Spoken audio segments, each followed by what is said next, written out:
and welcome to the Silicon Valley Engineering Notes. You might have wondered why there hasn't been a chart of the months in quite some time. Some of you were asking where those went and what's going on. Thanks for your interest. To tell you this, I am fine, things are good. I was just taking a break from the charts after 4 years.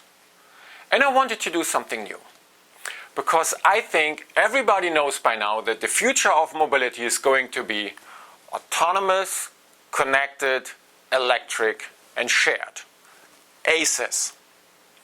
It is just taking longer than most expected.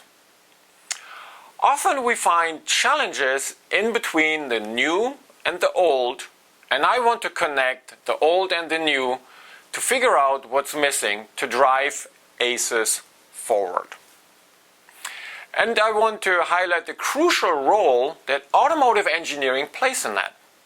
I get regularly asked whether chassis and powertrain engineering still matter.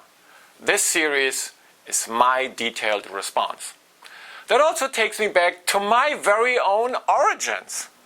Some of you might recall that I am an automotive systems engineer at heart. And I live here in Silicon Valley, where everything is about software, AI, and platforms.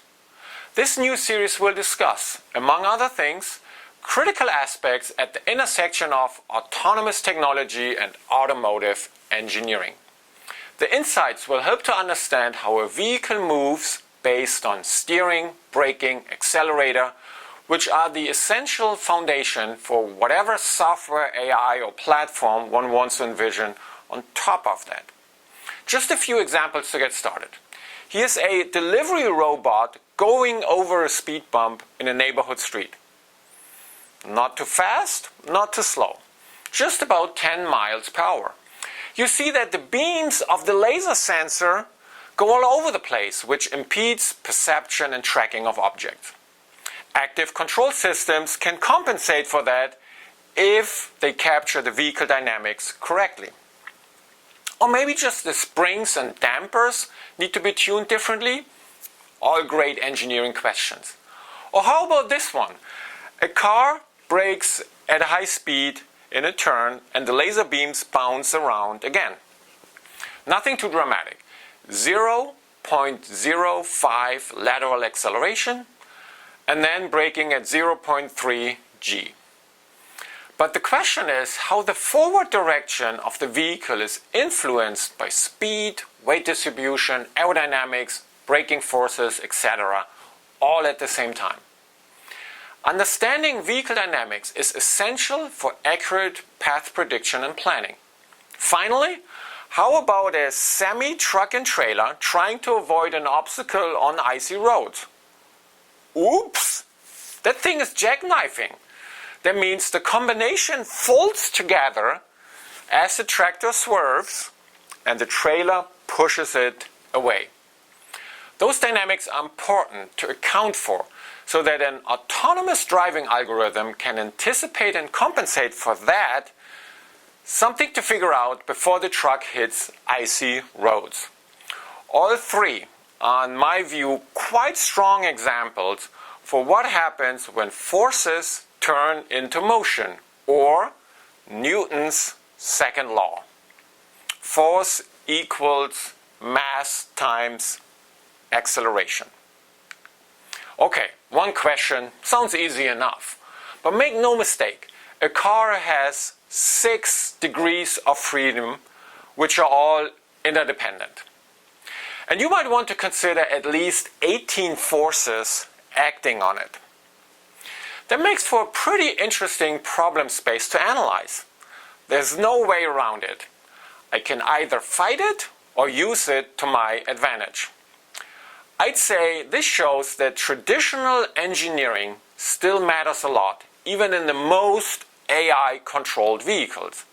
I'll discuss those topics more in the months to come. I'll be going to the basics of vehicle dynamics, which are essential for understanding what driving is, and indispensable for simulating autonomous drive systems. This knowledge helps software engineers to develop their algorithms as much as it helps decision makers to gain an overall systems perspective. This raises the question about the necessary and appropriate model fidelity. Of course, there are fantastic simulations out there, but they can easily be too complex or too basic. Some tools offer photorealistic representation of the vehicle with perfect reflection of light. Great.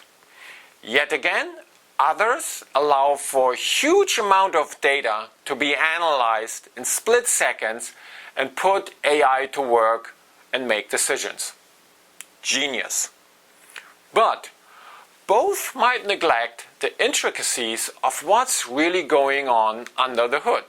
In my view, there is a sweet spot at the intersection of autonomous technology and vehicle dynamics.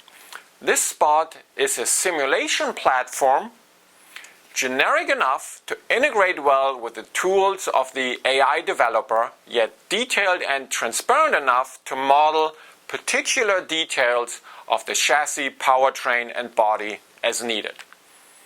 It is essential that AI experts and automotive engineers work together, integrate and adapt their models together to answer critical questions before hardware is built and vehicles hit the road. So much about that. I plan to discuss those and other scenarios in more detail in this new series. Let's see where it'll take us. I will call this the Silicon Valley Engineering Nodes. By the way, nice acronym, Sven. With that, have a good start to fall, and I'll talk to you soon. Cheers for now.